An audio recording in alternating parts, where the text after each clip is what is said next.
आज एका बापाला आपल्या सावलीलाच मारावं असं वाटलं, कारण काय तर सत्ता हातातून जाणार होती. अरे निर्दय माणसाची मुलगी तुझ्या वाट्यात नव्हती, ती तुझ्या नावामागे उभी होती. पोत्यात कचरा टाकतात पण तू तुझं रक्त टाकलंस. आज तुला सरपंच म्हणावं की कुणशी बाप म्हणावं? अरे ज्या हाताने बाबा म्हणून आकार मारणारा आवाज जन्माला घातलास, आज त्याच हाताने तो आवाज कायमचा गप्प केलास. आज तुला लाज वाटली पाहिजे, कारण तू बाप नव्हतास, तू खुनी होतास. तू नेता नाहीस, तू नराधम आहेस. मुलगी बोलते बापाला, बाबा मी तुला हरवायला आले नव्हते, मी तुझ्या आयुष्यात उजेडवायला आले होते. माझ्या मृत्यूमुळे तुला सत्ता मिळाली तर लक्षात ठेव, ती सत्ता माझ्या रक्तावर उभी आहे आणि असा सत्तेला इतिहास नेहमी चुकतो.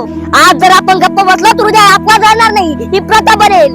मुलगी म्हणजे अडथळा नाही, ती कायदा आहे, ती भविष्य आहे.